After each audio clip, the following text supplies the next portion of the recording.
Joining us on Newsmakers this morning is Congressman Brad Sherman, chairman of the Foreign Affairs Subcommittee on Terrorism and Nonproliferation. Thank you, Congressman, for being with us. We appreciate it. Greta, good to be with you. Two reporters here to help us with questions. That's Margaret Talev of McClatchy Newspapers and Stephen Dennis with Roll Call. Stephen Dennis, you have the first question. Go ahead. Well, we've got this big nuclear security conference coming up Monday and Tuesday in Washington, heads of state from across the world. Wondering if a couple of things that happened this past week, Benjamin Netanyahu the Israeli Prime Minister deciding not to show up, instead sending his deputy, and also Iran showing off its latest centrifuge technology and really seeming to thumb its nose at this whole effort to try and have non-proliferation. I'm wondering if that, in your mind, casts a pall on this conference, or does it focus people on the need to do something? Well, I think that the main focus of the conference is going to be on matters usually not handled at the head of state level, and that is good housekeeping, which is very important when it comes to nuclear materials. But I think what will come out of the conference is a accelerated plan to make sure that all of the, especially the medical nuclear materials around the world, which are small in quantity but highly enriched, are properly cared for. Second aspect of the summit is you just have all these major world leaders coming, including the leader of China, and that's a chance to discuss whatever issues come up. As to Iran, I would expect that they would give us loud diatribes and heavy doses of propaganda from whatever world stage they're given. Well, what do you want to see from President Obama, from the Obama administration in this summit? This is clearly a big opportunity for them to make their case on this issue. They've had a steady drumbeat the last few weeks with this deal with Russia, the signing the latest START treaty, the nuclear posture review. What's your sense on them, and whether they have any momentum coming to this summit, and what do you want to see them accomplish in the next couple of days?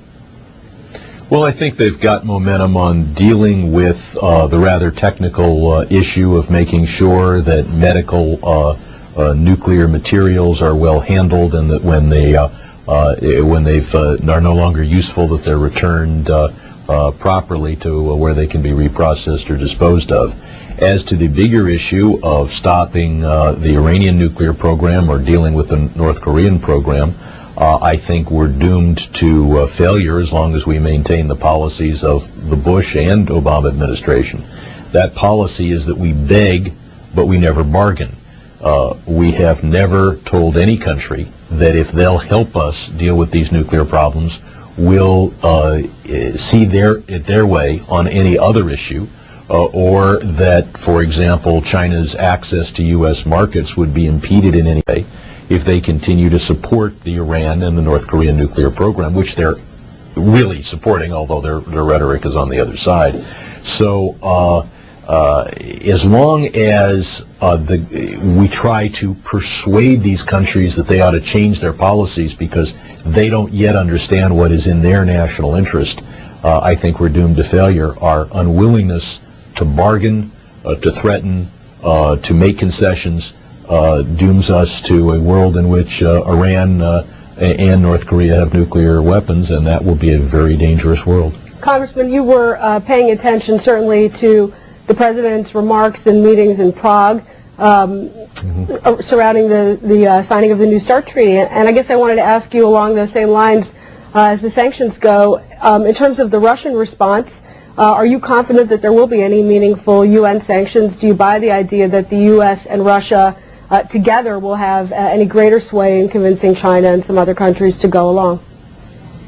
I think we'll make some headway towards some truly meaningless sanctions. Even our administration is talking about smart sanctions, by which they mean dumb sanctions.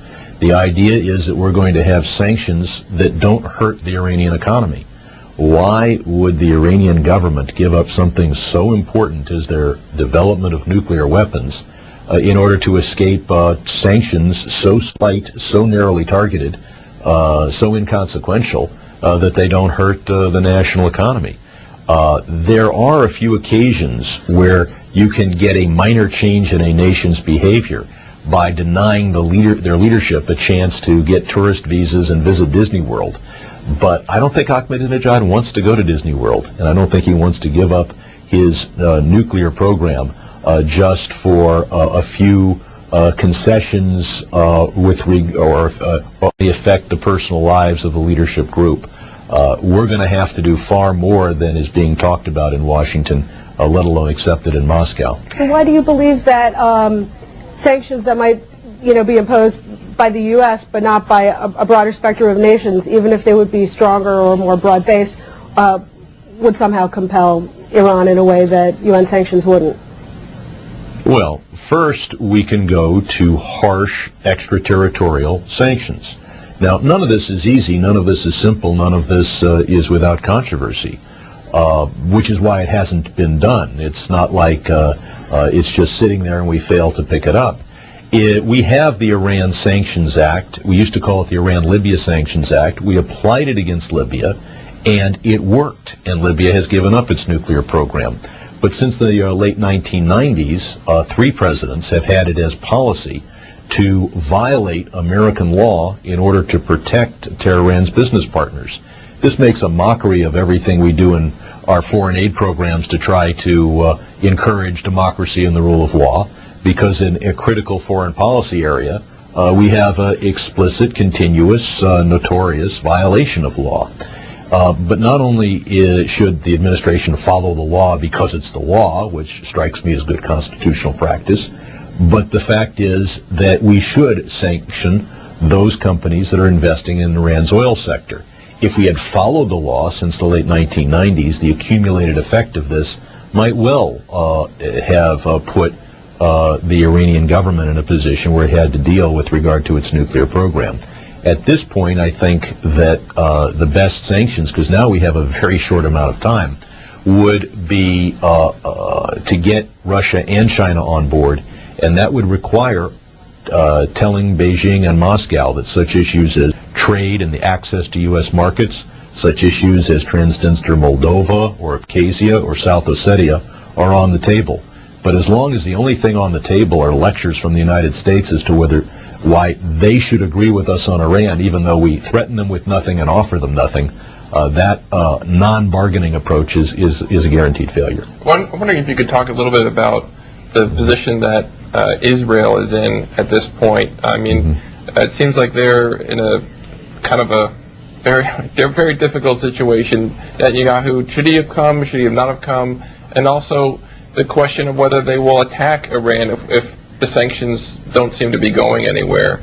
I mean, they've done it before in the 70s. Do you think that there's a real risk and potentially even a justification for Israel to attack Iran in the next year or two, and potentially having huge consequences on the United States? I think there's an incredibly large justification. I mean, here you have a country dedicated publicly to a second Holocaust and working every day effectively without any serious world reaction to achieving the tools to create that second Holocaust. On the other hand, Israel's military option is extremely difficult. It could it is Israel that prevented Saddam Hussein from developing nuclear weapons in the early 1980s, but that was because Saddam put all of his effort in one place above ground. Syria seems to have done the same thing, though what happened there last year is unofficial. But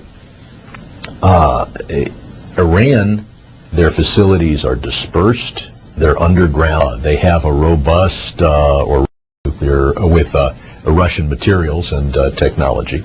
And I don't know whether an Israeli military response would be limited to trying to take out the nuclear facilities, or whether they would in effect impose sanctions through the air by making it impossible for Iran to export petroleum and otherwise take out economic targets or threaten to do so. I hope very much that we see a radical change in U.S. policy, that would create the kinds of sanctions that could peacefully deal with the Iran nuclear program. I would doubt that that would happen. I also doubt that Israel will take military action. The most likely scenario for us 5 years from now is living in a very dangerous world in which both North Korea and Iran is far more ambitious and therefore far more dangerous. I suspect that both of them will have nuclear weapons 5 years from now. Congressman, can I go back to Stephen Dennis's first question when he started out about whether or not Israel's prime minister should be coming to the nuclear summit this week? There's been reports in the paper that the prime minister decided not to because some of the Muslim countries that are coming, it's reported that they would have tried to pressure Israel into signing the nuclear non-proliferation treaty. So is it a good decision that the Prime Minister is not coming, a bad decision? And what are your thoughts about signing the nuclear non-proliferation treaty? Well, India, Pakistan, and Israel have all not signed the treaty and therefore are in a separate category from those countries that have. In contrast, North Korea and Iran have signed the non-proliferation treaty, and so they're in the category of violator. I would say that for Israel to sign the non-proliferation treaty at a time when Iran is able to violate it with impunity might be contrary to their national security interest. It is interesting that those states that are saying that Israel should sign the treaty are not doing anything effective to make sure that Iran lives by the treaty and are not even suggesting that Pakistan sign the treaty. I think that the future long-term existence of Pakistan is not being placed in doubt, where there is a considerable worldwide effort to expel Israel and wipe it off the map. And what about Mr. Netanyahu's decision not to come? I don't know what motivated that decision, but if by not coming he avoids this effort to try to force Israel to sign the NPT while Pakistan doesn't, and Iran signs it and then violates it. If by not coming he can avoid pressure to be in that situation, I would understand. I would hope that his non-attendance has nothing to do with this recent flap about what was announced while Biden was on the ground in Jerusalem. I think I think the page is turned from that issue.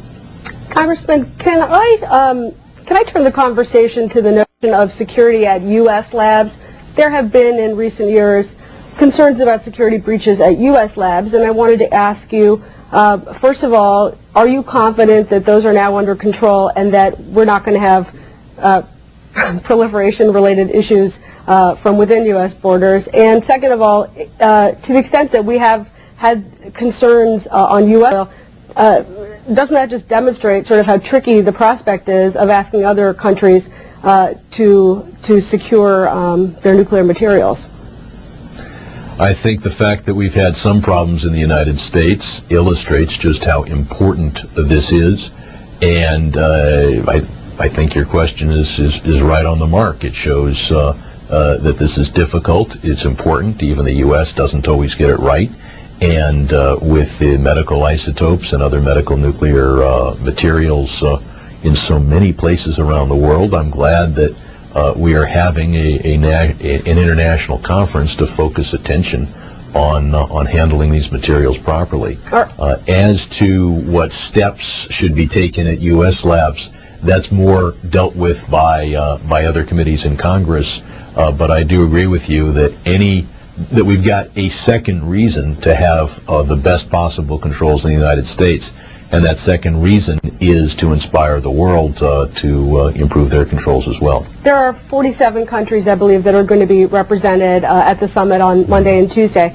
Of those, which do you consider to have the most potential problems or to need the most work in terms of coming up with a plan for, coming up with an agreement for, and coming up with the money for getting their nuclear materials under control? Is it Pakistan and Russia? Are there other countries that are more off the radar that we need to be really concerned about?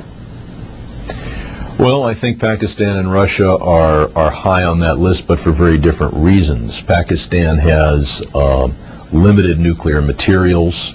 I think that their military puts a high premium on maintaining control of those materials, but a competent military is only as stable as the constitutional system or the country that it fights for. And there are internal divisions in Pakistan, and not always is the Constitution followed.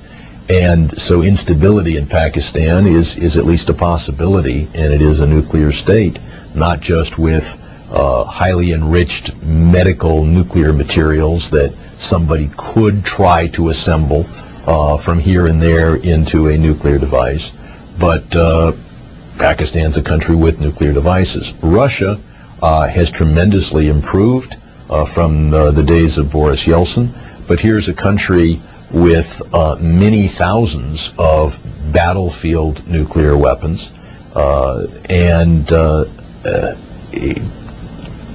I'm not absolutely certain that Russia has proper accounting and security for each one of those weapons.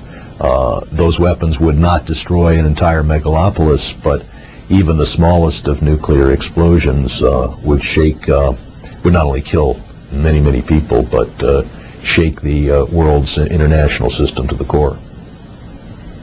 If you could talk a little bit about this START treaty.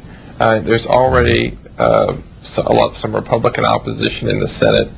It just seems like we don't have anything approaching a bipartisan consensus now. I mean, it seems like everything that's been coming before Congress, whether it be health care or this treaty, has become something that's become a political football. I mean, is your sense that there might be a political consensus that can be reached on this, or is there a concern on your part that the foreign policy consensus just isn't there? That you're starting to see people saying President Obama is weakening our security, some of our nukes. Well, there are two different issues there. One is, should our foreign policy be bipartisan, and should we avoid making any part of it a political football? That's critically important that we achieve that, and I share your concerns that now everything seems to be a political football. And I would hate to think that our ability to make the world safer from nuclear weapons becomes just another political football, just another thing to try to mobilize the base of this or that political party. The second issue is the consensus, and while I support a bipartisan approach to foreign policy, I myself am kind of outside the consensus on quite a number of issues. I think you need to have some different ideas brought forward. I think our foreign policy for the last 15, 20 years has been very much not in the economic or national security interests of the United States.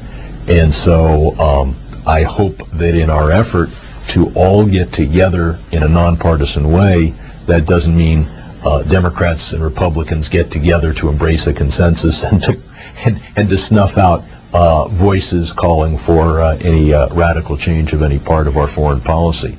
I think that missile defense has become a partisan issue. The one thing that's missing from that debate is an understanding that, probably not with regard to Russia, but with regard to Iran or North Korea, the most likely delivery system is that they would smuggle the weapon. This would give them plausible deniability. This would mean that they would not have to rely on technology which might only be 50-50 or 60-40 as far as whether their missile reached anywhere near the weapon to be at. And it's not hard to smuggle a weapon into the United States. You could smuggle one inside a bale of marijuana. So while there is this partisan fixation on missile defense, there's very little discussion of the fact that while our borders might be made a bit more secure, and that might have some effect on undocumented immigration or even on drug importation, the security service of a country capable of developing nuclear weapons can smuggle a weapon into this country. As far as like tougher sanctions, the kinds that you want on Iran, the House and Senate have clearly shown an interest in having a much tougher sanctions regime than is being talked about. I mean, what is your sense of why the president hasn't really gone that route, hasn't been really talking that much about cutting off their gasoline supplies, blockading the country, anything that would be really, really tough? I mean, what's your sense? Is it that it's just too difficult to go to China, go to Russia, and negotiate these sorts of things, and he wants to have some kind of a deal? What's your sense of why he hasn't embraced those kinds of efforts?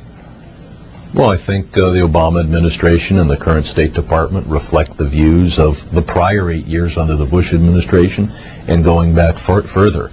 While there are cable news networks that can gain ratings by exaggerating the foreign policy differences, and politicians who may do that, the fact is most of our foreign policy is a very establishment, very uncreative, very bureaucratic process in which only those with limited views are really invited to the table. The we haven't done it is that we're unwilling to prioritize. I was in Condoleezza Rice's office talking with her well before, many months before the Russia-Georgia war, and or at least many weeks before, and urged her to talk to the Russians about our need for radical changes in their policy toward Iran and our willingness to review the desires of for independence of the people of South Ossetia and Abkhazia. And she looked at me like I was from Mars. And in fact, in doing so, she was reflecting the view of the entire building. The idea that there's anything on our list of established positions that we would change just to achieve a more important priority, that's not a kind of thinking that goes on in the State Department or in foreign policy circles in general. You take a position on Transnistria, Moldova, because that's the position you want to take on Transnistria, Moldova. And the idea that that position may be less important than the Iranian nuclear program, you're not allowed to go there. So when you think in terms of offering anything to Russia or China, or if you think in terms of threatening Russia or China with any adverse consequences, that's been totally taken off the table. The last administration and this administration limit themselves to sending smart people to Beijing and Moscow to try to convince Russia and China that they should be on our side, because after all, that's the smart thing to do. The other example on China is for us to hint that there might be some lack of total openness of our market to their exports if they continue to subsidize North Korea and protect Iran. There you're up against Walmart and Wall Street, and those are two forces that neither the Bush administration nor the Obama administration have been willing to take on just for the purpose of dealing with the Iran nuclear program. Likewise, if we were to actually follow the law called the Iran Sanctions Act, European governments would be upset. So far we haven't been willing to upset anybody, offer anything, or threaten anybody in order to get sanctions on Iran, and that's why we don't have anything but the smallest efforts at the tiniest sanctions. Congressman, we have time for one more question. Margaret, go ahead. Thanks.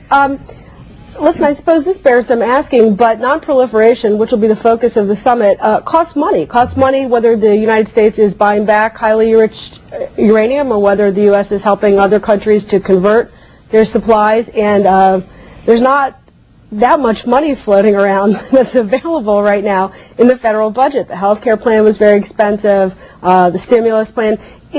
In terms of bipartisanship, is there a consensus that it is worth spending hundreds of millions of dollars to further the cause of international nonproliferation? I think it's close to a bipartisan consensus. It certainly should be. and hundreds of millions of dollars. Compare that to the cost to the world economy if a nuclear bomb goes off in anger anywhere in the world, let alone the cost of the United States if it goes off here. And I think the best investment we can make in our national security are steps to try to keep the worst hands off the most powerful weapons and nuclear material. That being said, I would hope that in designing how we spend this money, we try to create as many jobs in the United States because then we help achieve the economic stimulus that we're already willing to spend well over $800 billion to achieve. Congressman, before we let you go, the Congress returns next week. Will you be taking part on the sidelines of this summit? Will you have meetings yourself? We're going to have hearings in my subcommittee and at the full committee level. I expect to be involved in a very peripheral way in the discussions next week, and I think this is just the beginning of or a continuation of a very long process. All right, Congressman Brad Sherman, the chairman of the Foreign Affairs Subcommittee on Terrorism and Nonproliferation. Thank you, sir, for your time. Thank you.